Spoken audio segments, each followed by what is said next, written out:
ઘણીવાર કહું છું આ ડબરો એવો છે, હું આને ડબરો કહું આ માથું. મારે તો આ પૂજ્ય મારા પિતાશ્રી વહી ગયા એટલે અત્યારે ખોયલા ભેગું તો એકદમ ડામર રોડ છે અત્યારે. હા, પણ મારા પિતાશ્રી વહી ગયા પછીનો મારો બાપ વગરનો થઈ ગયો એવો પહેલો પ્રોગ્રામ છે આ. હા, પણ હવે એ તો એમણે આપ્યું છે, ખૂબ સંસ્કાર આપ્યા છે. ગુજરાત હું 100 મને ભણાવ્યો એટલે હું વાત એટલે આ યાદ કર્યા મારા પિતાશ્રીને કે મને મારા બાપુજીએ ભણાવ્યો. એટલે કે ભણાવ્યો એટલે ત્યાં ગીરમાં મારું આ જેમ અહીંયા પહાડો છે ને મારું નેહડું જંગલમાં આવ્યું. કનકાઈ કોઈક દીક આવ્યા હો, બાણેજ કનકાઈ, એમાં વચ્ચે મારું નેસ છે જ્યાં હાગડાના ઝૂંપડા જ હોય છે, લાઇટ નહીં, રોડ નહીં, ત્યાં મારું જન્મ. અને અમે ત્યાં ભેંસો ને ગાયો ને બધું નેસડા તમે જોયે, નેહડા. નેહડા એટલે જ્યાં નેહ નીતરતો હોય ને નેહડા કહેવાય. હા, હું તમને એક ગેરંટી આપું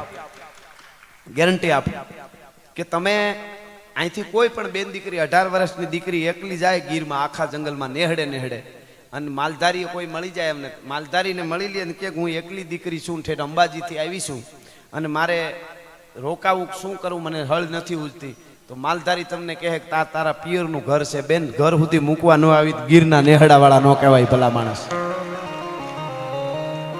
સાત્વિક પ્રજા ગીર એટલે ભેહું. આ જ કહું છું 21મી સદીમાં ભેહું નથી વેચતા ગલટી. શું કામે? ભે વ્યાવવાનું દૂધ દેવાનું બંધ કરી દે એટલે ખાટકી સ્વાભાવિક છે, એનો ધંધો છે.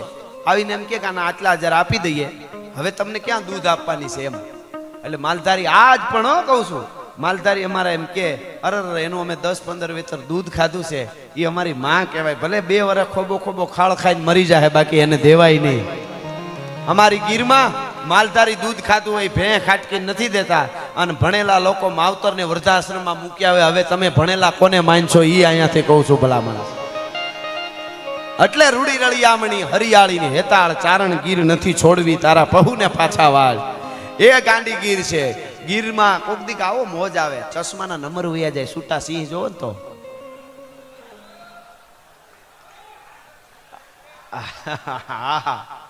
નંબર વયા જાય, 0 થઈ જાય, હળું હટ કરતા નજર ચોટી રહે. હા, જૂના કબજિયાત નીકળી ગયેલા દાખલા છે. ઈ ગાંડી ગીરના ડાલા મથા હાવજ.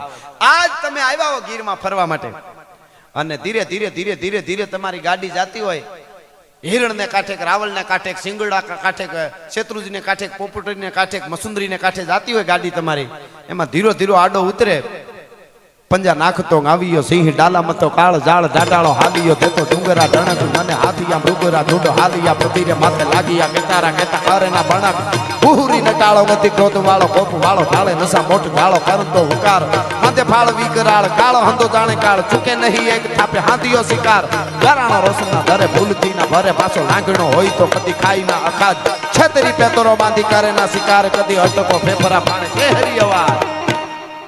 આ હાવ જ આયલું આવતો હોય એવું કીધું મેં.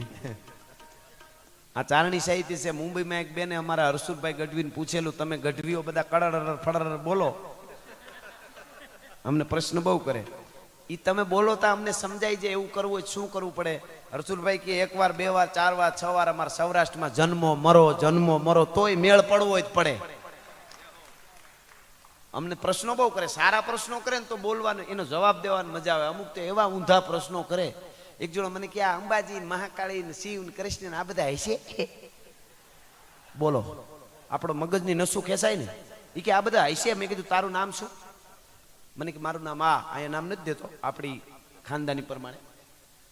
અહીંયા નામ. મેં કીધું તમારું નામ શું? મને કે મારું નામ મેં કીધું તમારા પપ્પાનું નામ? તો કે મેં કીધું એના પપ્પાનું નામ? તો કે મેં કીધું એના પપ્પાનું નામ? તો કે મેં કીધું આ બધા હશે.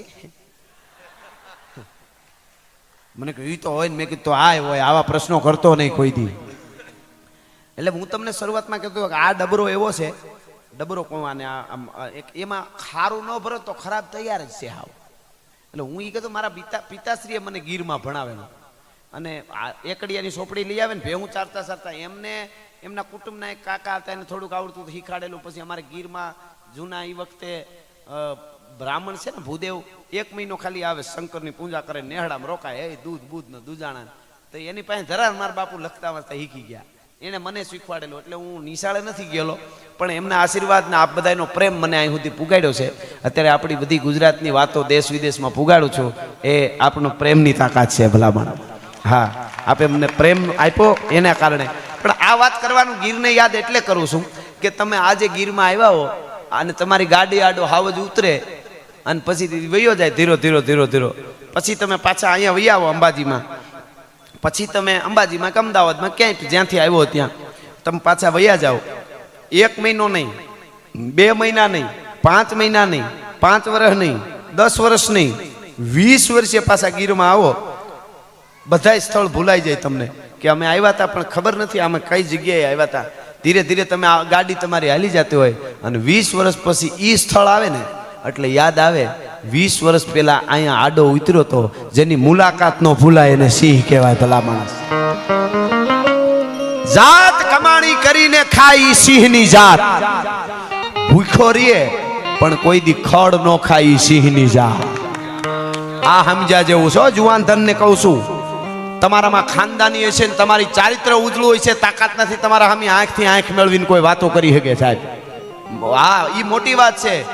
ભૂખો રીએ પણ ખડ નો ખાઈ સિંહની જાત, અને મર્યા પછીનો માલ ઈ તો ગોલણ ગાડા ભરે, પણ જીવતા જેનું બાવડું નો જલાય ઈ સિંહની જાત. જીવતા જેનું બાવડું નો જલાય ઈ સિંહની જાત. એ સિંહની ધરતી આપણી ગાંડી ગીર છે. અનેક નેહડાની એવી વાતો પડી. મને એક વાત તમને હકીકતની હું કહું, આજથી 30-35 વર્ષ પહેલા તેની લાઈન શો ના બધું ગીરમાં જે અત્યારે એ નહોતું કાંઈ, 35 એક માણસ વડીલે લખેલી વાત તમને કહું છું. 35 વર્ષ પહેલા ગીરમાં મુંબઈથી એક શેઠ આવેલા, કરોડોપતિ અરબોપતિ. એનું કુટુંબ ભાડે ગાડી કરીને તુલસીશામ બાજુ આવેલા, અને એમ થયું કે થોડોક દિવસ હાથમાં બાકી છે, અમુક નેહડા જોઈ આવી. નેહડા વિશે બહુ સાંભળેલું ગીરના, એટલે નેહડા બાજુ ગાડી વળીને ખોટકાઈ ગઈ, ગાડી ખરાબ થઈ ગઈ. 35 વર્ષ પહેલાની વાત કરું, રિયલી બનેલી વાત. અને 2 માણસ મૂંઝાણા, ભેળા 2 બાળકો અને એમ ડ્રાઈવર એક. એને એમ થયું અહીંયા ગાડી ખરાબ થઈ ગઈ, નેહડા અરે જંગલમાં, એને ખબર નહીં બાજુમાં જ નેહડું છે, હવે શું કરવું, અમને બધાને સિંહ ખાઈ જાય. હવે માણસોને હું તો એમ કહું છું, સિંહ છે ને સિંહ, એ કોઈ દી માણસને નુકસાન જ ન કરે જો માણસ તરીકે રહીએ તો. અમે અનુભવ કરેલા છે. એ કેળો આપી દે, આપણે હાલ્યા જતા હોય ને, આપણે ઊભીને ખોખારો ખાઈને તરી જાય. એ બી ગયો છે, એક થાપો મારે ને તો તગારો એક ધૂળ ઉઠલાવી નાખે. એને અમે જોયો, ભેંસ જેવી ભેંસને ઉપાડીને, અમારે ભેંસ મરી ગઈ હોય ત્યાં ગીરમાં, ક્યારેક કોઈ કારણે મરી ગઈ હોય, જોકમાં ભેંસ આંગણામાં મરી ગઈ હોય, એને ઢળડીને બહાર નાખવા જવું હોય ને તો 10-12 જણા જોઈ, નાડા બાંધીને આંચકે ઢળડીને નાખી આવી. એ ભેંસ હાવ જ એકલો ઢળડીને વયો જાય. હવે એ આપણે આયલા આવતા એને તરી જાય, એનું શું કારણ? બીવે છે. એને ખબર છે કે આપણું વડ જ નથી, વડ વગર હાવ જ કોઈ દી ધીંગાણા થોડો કરે એટલે તરી જાય ભલામણ. આ બહુ મોટી વાત છે, એ શીખવા જેવું છે. એટલે તમને વાત હું એ કરતો હતો, એ આપણી ગાંડી ગીર. પણ એ શેઠ ગીરમાં આવ્યા, ગાડી ખરાબ થઈ, ટૂંકમાં વાત કરી દો, એમાં રાયડે થયું કુટુંબ આખું. એટલે 2 માણસ, 2 છોકરા ડ્રાઈવર, અરે અમને બચાવો, અમારી ગાડી ખરાબ. એમાં નેહડે 2 માણસ સાંભળી ગયા, નેહડાના માલધારી દોડીને આવ્યા, અરે બાપા શું કામ રાયડું નાખો, અરે અમારી ગાડી, અરે કાંઈ ચિંતા ના કરો, બધું થશે. હવે કારીગર ઉનાથી બોલી આવી આવશું, હાંડીઓ લઈને જાશું અને બોલાવી આવશું, તમે અમારે ઘરે ચાલો. એ રિયલી છેલ્લી આ વાત આપણે કરું છું. આપણી પાસે ડાયરાને આમ તો તમને મોજ આવે એટલે અડધી કલાક આપણે વધારી, નહીં તો 10 વાગ્યાનો સમય હતો, પણ આપની મોજ હારું મેં અડધી કલાક વધારે લેંબાયું છે. પણ આ છેલ્લી વાત સાંભળજો. આપને ફરીવાર વળી ઉત્સવો આવા થતા રહેશે ને આવતા રહે. હું અહીંયા ભંડાર ભર્યા છે, વાતુના કોઠાર ભર્યા છે, સારું સાંભળે એને. અને મર્યાદાને આંચ આવે એવું જિંદગીમાં કોઈ દી અહીંથી વાર્તા કરી તેથી બંદૂકે દઈ દેજો, જાહેરમાં કહું છું ભલા માણસ. બાકી પૈસા જ ખાલી કમાવા હોય તો કૂદકા મારી તો પ્રોગ્રામ હાલે, ઘણા પ્રકારના પ્રોગ્રામ થાય. પણ ખેર આ વાત સાંભળજો. એ ઘેરે લઈ ગયા, ઓલો બાણા મુંબઈનો હેઠ જે વાત કરી એ હું તમને કહું છું. એ કે અમને ઘેરે લઈ ગયા અને હો વાના કરે, આવો મારો બાપલિયો, મારો વિહામો. એ કે અમને રોક્યા, હારા ગોદડા કાઢીને ખાટલે પાથરી દીધા, એ હેઠા હુતા કુટુંબ. અને પછી અમને વાળું કરાવ્યા, સવારમાં વેલા નાસ્તા, એ ગોરો, એ રોટલા, એ સાહડીઓ, એ મોજ કરાવી. અને એક હાંડિયો સવારને મોકલ્યો, ઉનાથી કારીગર બોલાવી આવ્યો, અમારી ગાડી રિપેર કરી. ઓલો હેઠ મુંબઈનો કે છે 35 વર્ષ પહેલા.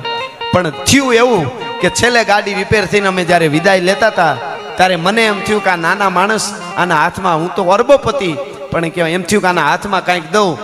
ની 5 નોટું કાઢી એના છોકરાના હાથમાં આપી. એ છોકરાના હાથમાં આપીને માલધારીએ હળી કાઢી અને લઈ લીધી ને કીધું કે એના માટે તમને નથી જમાડ્યા ને તમને નથી રોક્યા, એક પણ રૂપિયો આપો તો અમારા દીકરાના સોગન છે.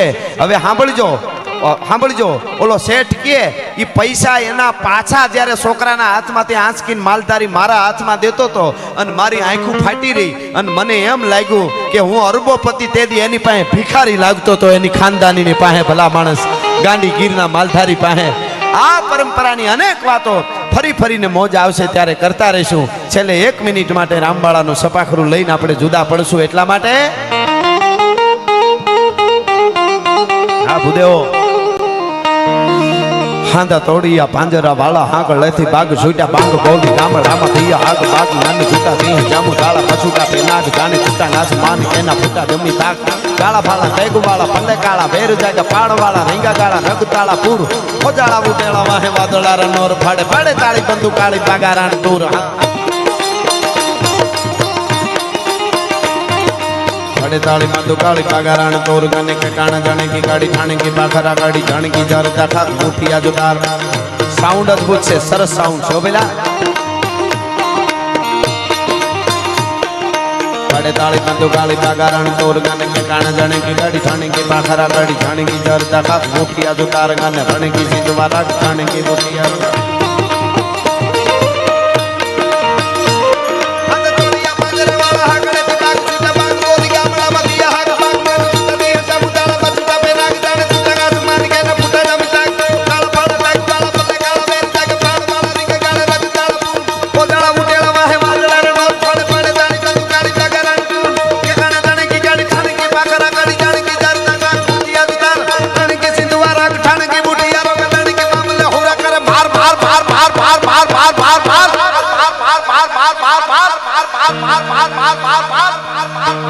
હનુમંત ધમવાને લકા ઢાળા જેમાં હાલ્યા વેરી હતા વાળા કાળા થોડી આવી સાઈડ અને થોડે દીએ ગામડામાં લૂટું માને પાડે ધાડા મારી થમરોળી વાળા કર્યા એક અમે.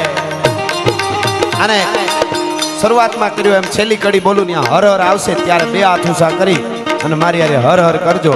ત્યાં હું પૂરું કરીશ. હર હર આવે ત્યારે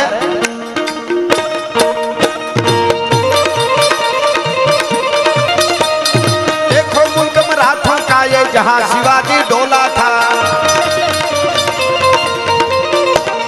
देखो मुल्क मराठों का ये जहां शिवाजी डोला था, मुगलों की ताकत को जिसने तलवारों से तोला था, हर पर्वत पर आग लगी थी हर पत्थर एक सोना था, बोली हर हर महादेव, बोली हर हर हर हर हर हर हर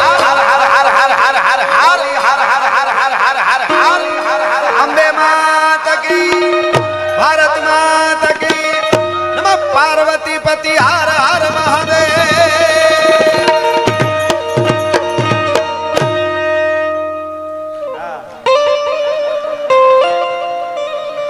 के प्रेम निवादू ए तो आवा कोक प्रेमियो जाने अन जाने प्रेमी लाई जीव हैडाना. તમારો બધાનો ખૂબ ખૂબ આભાર. ફરીવાર માં અંબા મળાવે ત્યારે મળશું. જય